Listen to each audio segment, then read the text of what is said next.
صحیح مسلم میں لکھا ہے جب کوئی انسان نفل پڑھتا ہے تو میں اس کے جسم کے اجزاء بن جاتا ہوں. کوئی ایسی حدیث نہیں ہے جی. یہ کون سی حدیث ہے جی؟ یہ جو آپ نے لکھا ہے یہ کیا الفاظ پڑھیں؟ جس کا یہ سوال ہے وہ حدیث پڑھے کیا لکھا ہوا ہے. مسلم شریف میں کیا حدیث ہے جی؟ مسلم شریف سے ڈائریکٹ پڑھنی ہے، کسی دی پوسٹ نہیں ہے پڑھنی. ہاں تو یہ میں نے صرف پکڑ لیا، وہ بخاری میں ہے، اس کے اوپر میرا پورا لیکچر ہے. یہ حدیث مسلم میں نہیں، یہ بخاری میں ہے. میں ہاتھ بن جاتا ہوں، پاؤں بن جاتا ہوں. اس نام سے میرا کلپ ہے، لاکھوں لوگ دیکھ چکے ہیں، وہ آپ نے دیکھ لینا. اس سے مراد یہ نہیں ہے کہ اللہ تعالیٰ ہمارے پاؤں بن گیا، نعوذ باللہ استغفر اللہ. یہ محاورتاً بات ہے کہ فلاں شخص کا اوڑھنا بچھونا اللہ کی ذات ہے. یہ پوری تصوف اس کے اوپر کھڑی کی ہوئی ہے انہوں نے. ایون کشف المحجوب میں بخاری کی اس حدیث سے تو انہوں نے رزلٹ نکالا ہوا ہے کہ جی بابے بڑے پہنچے ہوتے ہیں، اللہ کہتا ہے میں ہاتھ بن جاتا ہوں، میں پاؤں بن جاتا ہوں. پوری حدیث نہ کشف المحجوب والے بابے نے پوری حدیث کو ڈسکس کیا، نہ یہ ڈسکس کرتے ہیں. اس کے اینڈ پہ لکھا ہے جب وہ مجھ سے دعا کرتا ہے، اپنے دشمن کے اگینسٹ پناہ مانگتا ہے، میں اسے پناہ دیتا ہوں. دعا کرتا ہے میں دعا قبول کرتا ہوں. وہ تو خود اللہ سے مانگ رہا ہے، وہ بابا تو کچھ نہیں کر سکتا. ہاتھ بن جاتا ہوں، پاؤں بن جاتا ہوں، اس سے مراد یہ کہ جب کوئی شخص کوشش کر کے میرے راستے پہ چلتا ہے، پھر میں اس کا ہاتھ ایسا پکڑتا ہوں کہ اس کے ہاتھ، پاؤں، کان، آنکھیں میری اطاعت میں ہی لگی رہتی ہیں. اس کا جواب پتہ ہے وہ آگے کیا دیتے ہیں؟ وہ کہتے ہیں یہ تو سب کچھ اس نے کیا تھا تو اسے انعام ملا ہے نا، کہ وہ اللہ کا مطیع تھا تو اللہ نے اس کو یہ مرتبہ دیا ہے. ہم کہتے ہیں رکو ذرا، صبر کرو، وہ انعام تو اسے ملا، لیکن اس انعام کے اوپر استقامت وہ اللہ ہی دے سکتا ہے. سرکار ایک دن 5 نمازاں تکبیر اولیٰ پڑھنا بڑا آسان ہے، ایک ہفتہ بھی آسان ہے، پوری زندگی پڑھنا آسان نہیں ہے جب تک کہ اللہ کی مدد شامل حال نہ ہو. تو میری یوٹیوب پہ ایک ویڈیو بھی ہے توحید کے نام کے اوپر 10 دھوکے. اس میں 5 دھوکے انہوں نے قرآن سے دیے تھے آؤٹ آف کانٹیکسٹ اور 5 حدیثوں سے. ان میں بھی میں نے اس حدیث کو ڈسکس کیا ہے. اور جن مولویوں نے یہ کلپ بنائے تو ہمارے اسٹوڈنٹس نے میری وہ ویڈیو لے کے جوڑ کے بڑے زبردست کلپ چڑھائے ہوئے ہیں. میں ہاتھ بن جاتا ہوں، میں پاؤں بن جاتا ہوں، یہ آپ لکھیں تو وہ کلپ کھل جائے گا. تعویذ دھاگا پہننا جائز ہے؟ نہیں. تعویذ کے اوپر میں پہلے بات کر چکا کہ تعویذ صرف وہی ہے جو آخری 3 صورتیں پڑھ کے پھونکنی ہے آپ نے. علی بھائی کیا شیعہ من جھوٹا ہے؟ اگر نہیں تو پھر آپ کے ممبر اصول کافی اور باقی حدیث نہیں. یار بات یہ ہے کہ ہم اوور آل تو ظاہر ہے اہل سنت کے پلیٹ فارم سے ہی بات کر رہے ہیں نا. جو بڑی تفریق ہے سنی اور شیعہ کی، اس میں تو ہم سنی کے منہج کے اوپر ہے. شیعہ منہج کے ساتھ ہمارا اختلاف ضرور ہے، لیکن ہم کافر نہیں سمجھتے انہیں. ہمیں تو کئی معاملات میں شیعہ سے زیادہ سنیوں کے کئی معاملات کے اندر اختلاف ہے. تو اس کا یہ مطلب نہیں کہ ہم سنیوں کو کوئی کافر سمجھتے ہیں. اختلاف رائے ہے. باقی آپ نے کہا شیعہ منہج کی کوئی کتاب نہیں. شیعہ منہج کی جو بنیادی کتاب ہے وہ یہ سب سے اوپر رکھی ہوئی ہے میں نے، کیونکہ یہ ان کا دعویٰ ہے قرآن اور اہل بیت. قرآن پہلے نمبر پہ ہے، اور جس شیعہ کا عقیدہ قرآن کے مطابق نہیں ہے وہ پھر اپنے آپ کو شیعہ نہ کہے. ٹھیک ہے جی. سنی شیعہ کی کامن کتاب قرآن ہے، عقیدے قرآن سے ہوں گے. عقیدے نہ بخاری سے ہوں گے نہ نہج البلاغہ سے ہوں گے. میں اگر حوالے نہج البلاغہ سے دے کے شیعہ کو بتاتا ہوں کہ مولا علی نے اپنے بیٹے حسن کو کہا کہ میں نے عنقریب فنا ہو جانا ہے، تو نے اللہ ہی کو پکارنا ہے، اللہ ہی سے مدد مانگنی ہے، تو یہ میں صرف ان کو سمجھانے کے لیے کہتا ہوں، ورنہ قرآن کے بعد تو کسی چیز کی ضرورت ہی نہیں کسی کو سمجھایا جائے. اور شیعہ کو تو ویسے ہی نہیں سمجھانا چاہیے. شیعہ کا تو بنیادی عقیدہ یہ ہے کہ کوئی حدیث اگر قرآن کے خلاف ہوگی ایکسیپٹیبل نہیں ہوگی.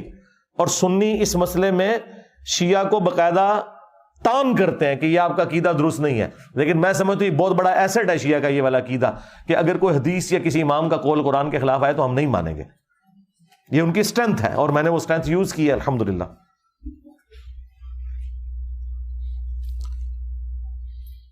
Some issues in case of some issues کتنے ماہ تک حمل کو ریموو کروایا جا سکتا ہے؟ اگر ایشو کو بڑے لیول کا بن گیا نا، زندگی موت کا کوئی ایسا معاملہ بن گیا تو جب مرضی آپ کروائیں، لیکن یہ عموماً ایسا ہوتا نہیں ہے. وہ جو آپ پوچھ رہے ہیں اس میں تو کوئی نہیں، آپ ضائع نہیں کروا سکتے جی، من ہے. اگر اولاد کی کفالت کرنا مشکل ہو تو کیا وقفہ کرنا جائز ہے؟ وقفہ کریں، ضرور کریں جی. وقفہ کرنا جائز نہیں، ضروری ہے، کرنا چاہیے. وقفے سے اختلاف نہیں ہے، لیکن پریگنینسی آئیڈینٹیفائی ہو جائے اس کے بعد اگر کوئی ضائع کرواتا ہے اس سے اختلاف ہے. میرے گھر سے مجھے تعویذ ملے ہیں، میں نہیں جانتا کہ وہ کس قسم کے ہیں، کیا میں انہیں آگ لگا دوں؟ آگ لگانے سے کیا ہونا ہے میرے بھائی؟ جو کام ڈالنا ہے انہوں نے ڈال دیا ہوا ہے. ہاں وہ کام اس طرح تو نہیں اب ختم ہونا. اس کا طریقہ یہ ہے کہ اس سے کسی سے ذکر کرنے کی ضرورت نہیں ہے. آپ آخری 3 صورتیں پڑھ کے اپنے اوپر دم کیا کریں رات کو سونے سے پہلے. بس وہ تعویذات جو میں نے بتا دی کافی ہیں. اس کو آگ میں پھینکنے کی بجائے نا آپ اس کو کہیں دریا میں بہا دیں. کیا رکوع میں جماعت کے ساتھ ملنے سے وہ والی رکعت ہو جاتی ہے یا بعد میں وہ رکعت ادا کرنی ہوتی ہے؟ جی رکوع میں جماعت کے ملنے کے اوپر اہل سنت اور اہل تشیع کا اتفاق ہے، سوائے امام بخاری رحمۃ اللہ علیہ کے۔ امام بخاری اس مسئلے میں ذرا سخت مزاج رکھتے ہیں، یا چند اہل حدیث، باقی اہل سنت کے چاروں ائمہ اور اس طریقے سے اہل تشیع کے ہاں بھی رکوع میں رکعت مل جاتی ہے، اور میرا بھی یہی موقف ہے۔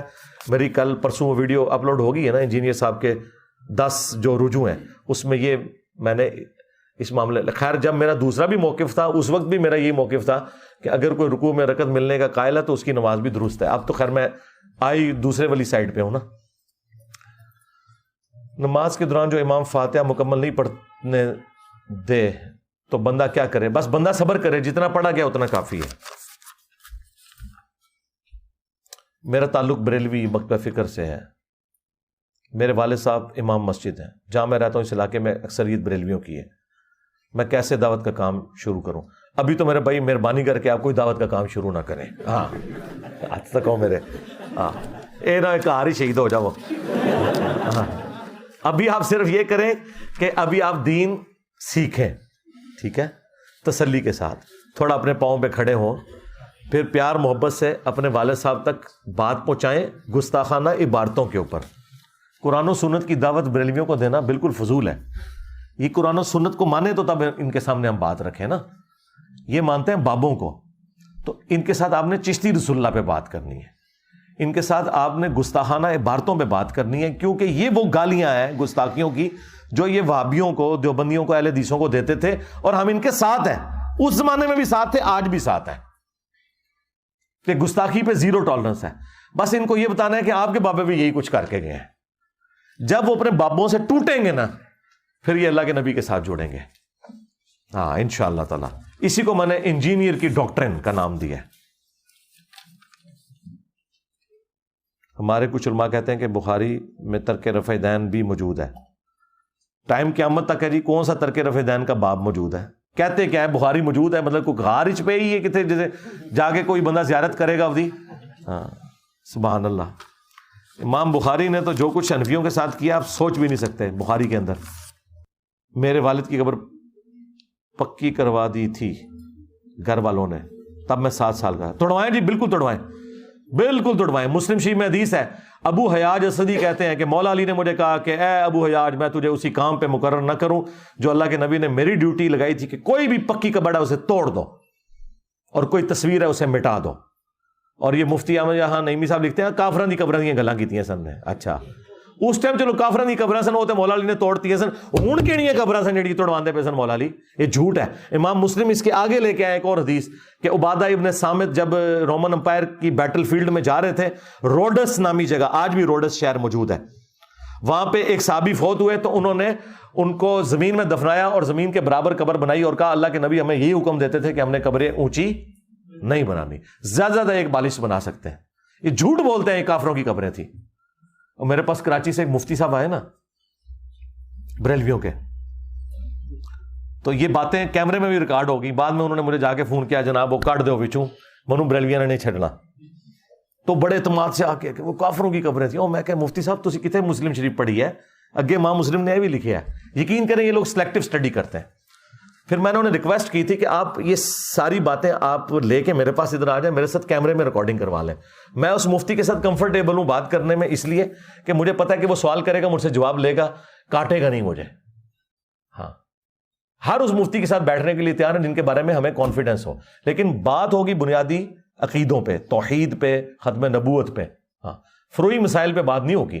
بریلویوں سے پہلے چشتی رسول اللہ پہ بات ہوگی، دیوبندیوں سے پہلے اشرفی رسول اللہ پہ بات ہوگی، پھر باتیں بعد میں ہوں گی۔ جو بندہ پہلے اپنے کلمہ ہی ثابت نہیں کر سک رہا اس سے میں نے باقی مسئلے کیا ڈسکس کرنا ہے۔ اور اگر آ کے مجھے یہ کوئی کہتا ہے کہ جی یہ کتابیں چینج ہوں گی تو میں ان کو کہوں گا کہ مامو پارٹی 10 سال پہلے تو تسی مناظرے کر رہے سو چشتی رسول اللہ دے دفاع تے ادو کے سی ہن کہڑے مجدد نے آ کے تانوں دسیا کیسے پھنس گئے نے، ہائے ہائے ہائے۔ اور ایک چھوٹو تے پیچھے بیٹھ کے سبحان اللہ بھی کہہ رہا سی، ہائے چھوٹو اس دن نو روندا آئے گا جس دن وہ بیٹھیا سی، لانتا بھیجدا ہوئے گا اپنے بزرگاں ہوتے کہ یار منو نال کیوں با کے پوری زندگی میری قبر تک میرے پوچھل بند دیتی ہے۔